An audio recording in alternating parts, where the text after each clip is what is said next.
Hello, my name is Alex. I'm part of the National Climate Change Office, and we are CASCADE, a climate team dedicated to assisting Mexico in their fight against climate change.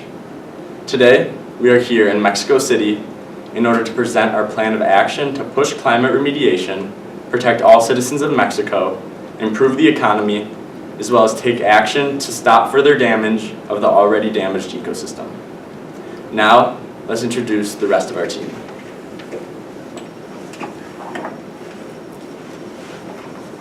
Hello, my name is Amber, and today I'm speaking on behalf of all women, indigenous people, and other vulnerable citizens that are being affected by climate change. Hello, my name is Lydia, and my goal is to protect Mexico's sensitive ecosystem through education and mitigation. Hello, my name is Ian, and I'm working to explain the costs of climate change mitigation as well as to improve the economy through mitigation.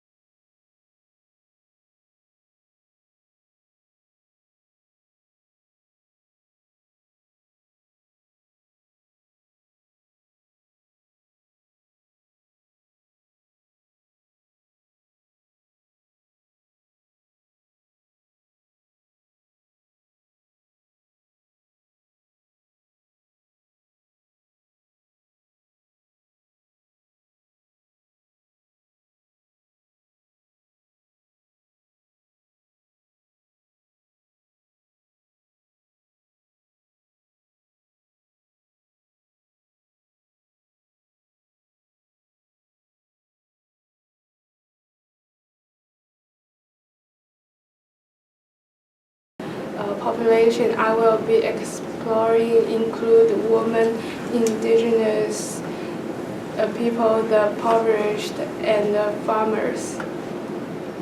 Yeah. In a time of gender equality movements throughout the world, Mexico is still experiencing the effects of inequality. Women are often ignored when it comes to creating plans for climate mitigation due to their lack of authority in their sector.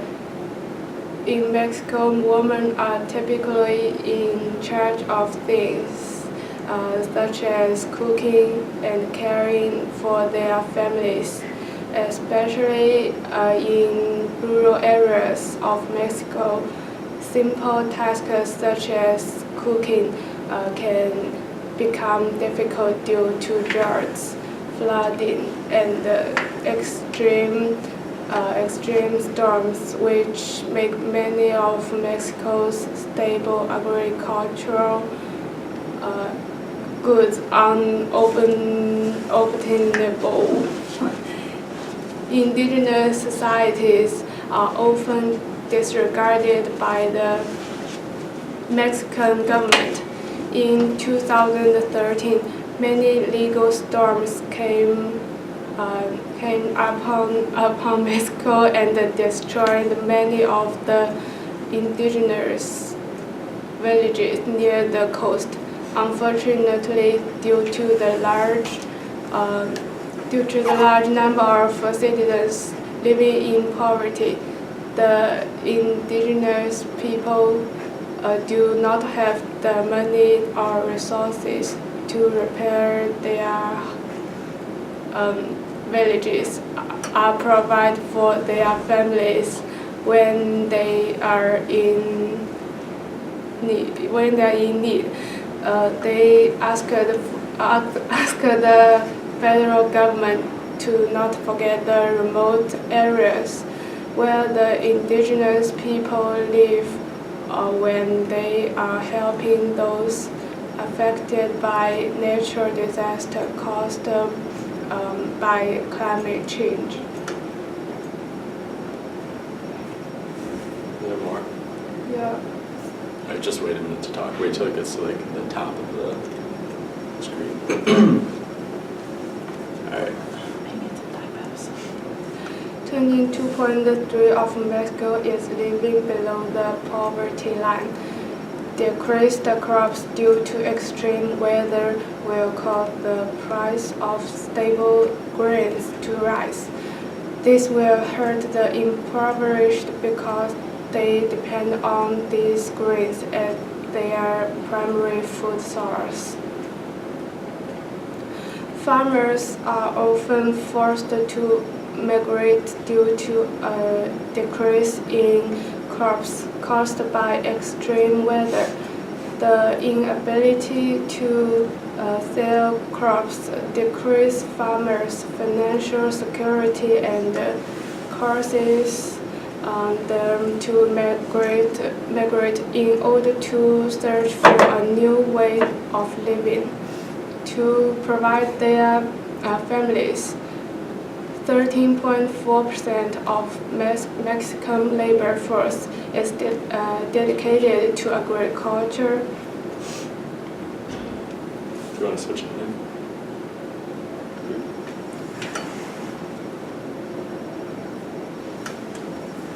Click the slide, the next slide. Later, we will explore how the vulnerable groups will be affected by our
In the last 50 years, Mexico has experienced an increase in temperature of more than 0.85 degrees Celsius.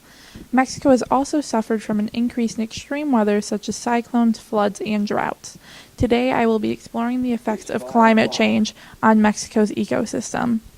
With an estimated 10 to 12% of the Earth's species, Mexico is among the 5 most biologically megadiverse countries in the world. Due to climate change, as well as actions of people that cause increased emissions, we may witness a decrease in this diversity. For example, due to the warming temperatures seen in Mexico, stress has been placed on animals and plants in areas such as the Chihuahuan Desert. This could cause animals to begin looking for shelter in cooler areas and maybe even in homes, as well as decreasing biodiversity due to possible decline in the populations of certain animals. The effects of climate change can also be seen in Mexico's coastal wetlands, which have been identified by the National Institute of Ecology as one of the most threatened ecosystems by the effects of climate change.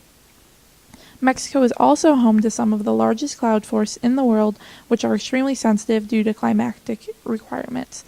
Further warming could put these forests in danger, which would lead to the destruction of a massive diverse ecosystem. In the past, forest ecology has been turned into grazeland, it has been turned into land for farming, and the growing urban population has depleted it. It is estimated that 60 to 80% of the original native forests have been depleted or transformed. Issues that come with deforestation include decrease in biodiversity and species richness, as well as problems associated with degradation of soils and water resources.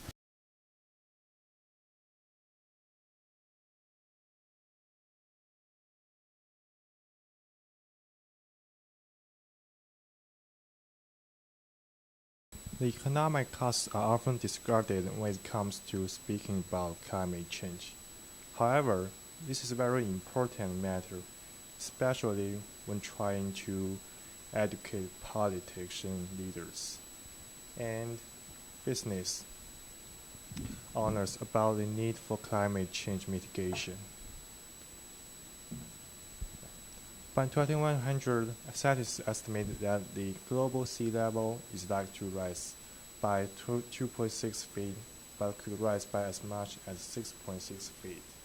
Many of the coastal regions of Mexico, one example being the Yucatan Peninsula, are likely to feel the effects of this rising sea level. It was previously reported that tourism had brought about $3 billion into the Yucatan Peninsula. Many hotels, resorts, and piers for cruise ships are on the coastal, and an increase in sea level which make this land unstable, causing a strain on economy largely based on the tourism. The top export of Mexico is crude petroleum, which when burned is a leading emitter of greenhouse gases, which continue to be exported at the rate that is now causing further increase in temperature and extreme weather. Also, when searching for other petroleum resources, it is often seen that the systems are destroyed in order to obtain the fossil-free fuel. The Mexican state oil company Pemex has announced one of its biggest discoveries in years. Pemex's chief executive officer, Emilio Lozoya, said the total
climate discussions within Mexico's federal government ministries focused on the creation of a National Climate Change Office, or more specifically, a National CDM Project Approval Authority.